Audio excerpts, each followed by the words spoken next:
warahmatullahi wabarakatuh.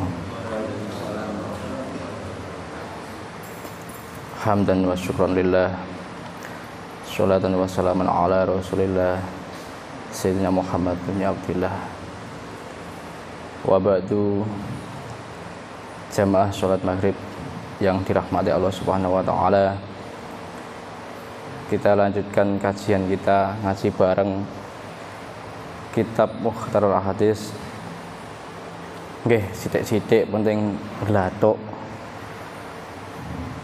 ben tambah ilmu, tambah wawasan. Nggih.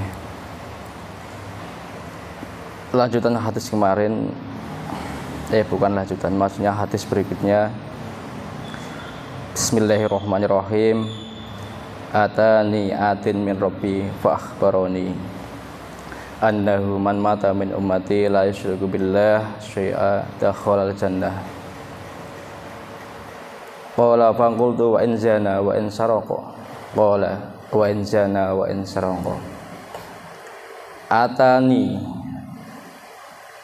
atin, saya didatangi sesuatu yang datang. Maksudnya malaikat Jibril datangi Rasulullah. Fa akhbaroni, maka malaikat Jibril mengabarkan kepada saya annahu man mata min ummati, bahwa sesungguhnya barang siapa yang mati atau meninggal dari umatku dalam keadaan la yusyriku billahi syai'a, dalam keadaan tidak menyekutukan Allah Subhanahu wa taala, tidak dalam keadaan status syirik, dakhalal jannah, maka dia akan dimasukkan ke dalam surga. Qala faqultu wa in zana wa in saraqa. Kemudian saya berkata, Rasulullah menanyakan kepada Jibril, saumpama dia akan dimasuk surga, saumpama dia dalam dunia, waktu di dunia itu pernah zina, pernah mencuri, apakah itu tetap masuk surga?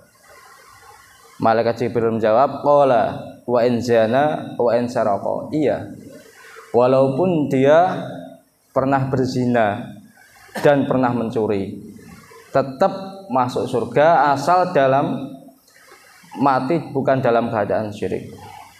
Jadi hadis ini juga mempertegas atau membantah bagi sebagian kalangan orang yang menyatakan bahwa dosa syirik itu ya dosa yang tidak bisa diampuni. Jadi benar-benar nggak bisa diampuni, pasti masuk neraka. Iya. Cuma kalau dia sebelum meninggal, sebelum mati sudah bertaubat dari syiriknya, maka Allah tetap memasukkan ke surga walaupun dia pernah zina, pernah nyolong berarti. Tapi hadis ini bukan untuk menganggap ringan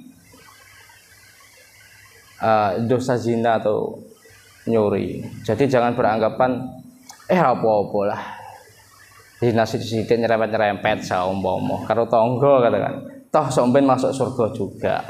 Gak boleh ke, tetap gak boleh. Dosa zina itu ada bagian siksa tersendiri nanti. Cuma ini untuk menunjukkan bahwa dosa yang paling besar itu adalah syirik. Gitu. Tak nyolong lah. Ora apa-apa, sampeyan toh mlebu surga juga. Sempenting aku nang donya untung. Enggak gitu juga ya. Tetap dosa nyolong itu ada siksa sendiri. Gitu. Lah, dosa syirik sendiri ini kalau dulu kan zaman jahiliyah, anggap aja ya, nyembah berhala lah, nyembah berhala, meyakini bahwa berhala tadi bisa memberikan manfaat bagi yang penyembah. Nah sekarang kan sudah nggak ada itu, sudah nggak ada. Yang masuk kategori syirik, katakan akhir-akhir ini atau zaman modern, kira-kira apa?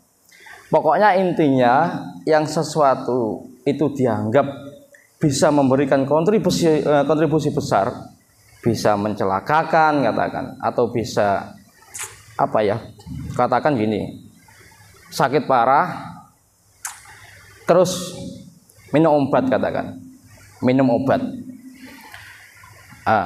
Dia yakin dalam hatinya bahwa yang menyembuhkan murni itu obat tersebut. Enggak ono sangkut pautnya karo Gusti Allah. Meyakini seperti itu misalnya. Ya, itu juga masuk kategori syirik. Terus kalau dulu saya gini. Masalah kepohonan ya, masalah kepohonan. Nggih nyuwun sewu. Jadi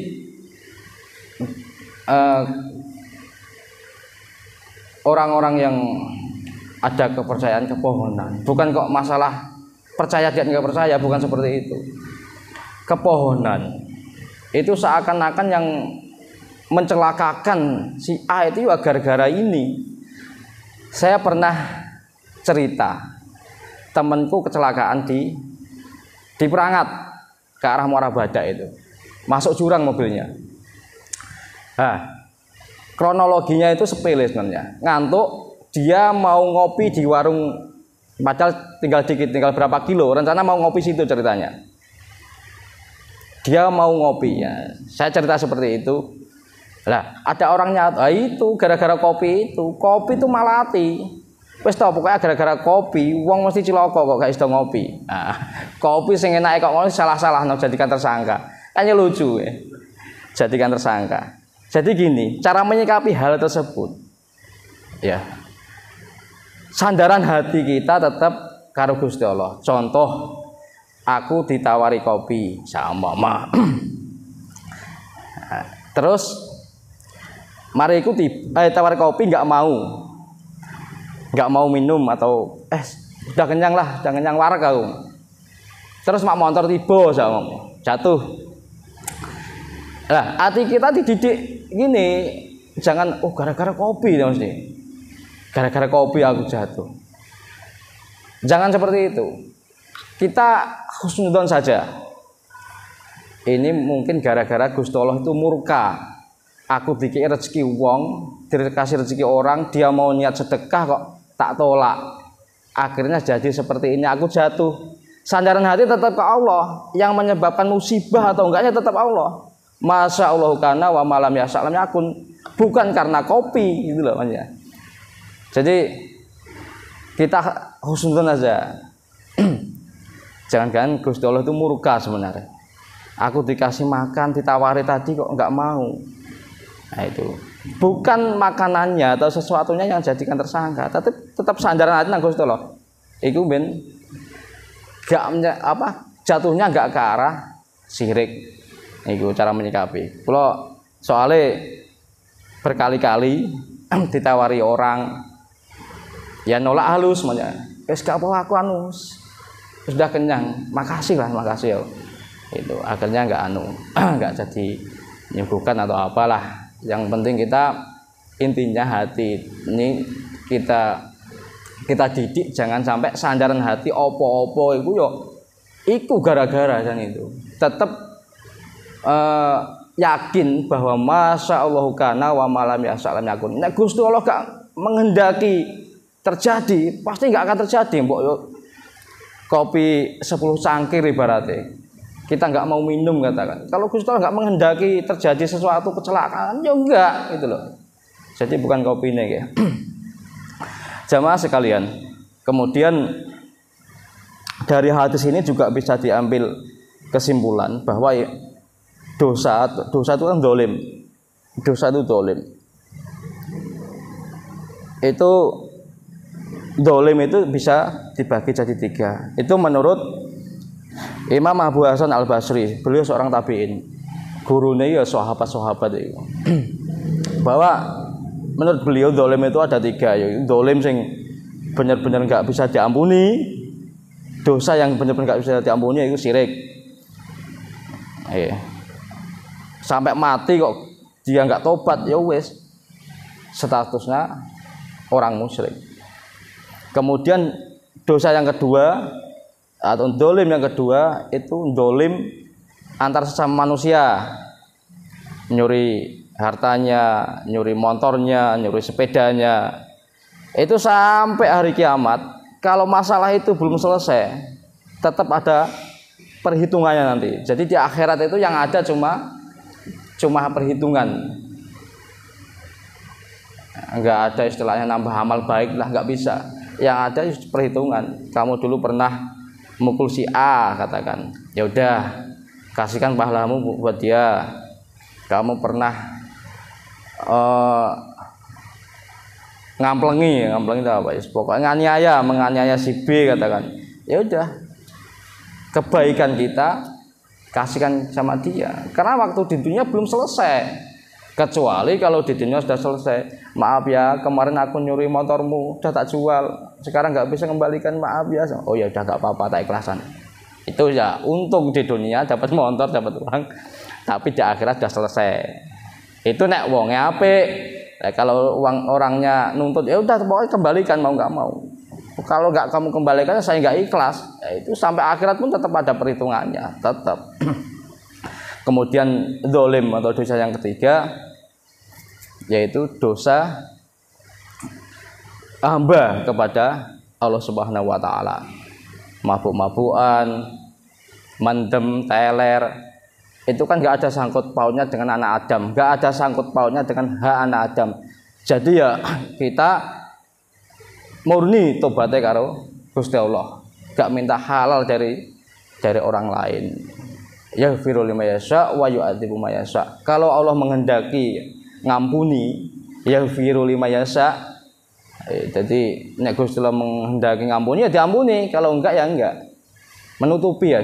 Yaghfiru itu kalau di tafsir Jalalain itu menutupi. Jadi ibaratnya dosa kita itu dicatat pakai pulpen, itu kan dihapus nggak bisa. Lah masih bisa ditutupi pakai tipex. Makanya dalam kita tahlil itu sebenarnya kalau kita resapi wa'fu anna waghfir lana warhamna ya Allah. Wa'fu anna awalnya itu. Wa'fu anna ya Allah. Ampuni ya Allah, busek ya Allah, hapus. Jadi ibarat dosa kita ditulis di papan tulis, hapuslah ya Allah dosa kami. Bisa dihapus. Dosa itu bisa dihapus, catatan dosa itu.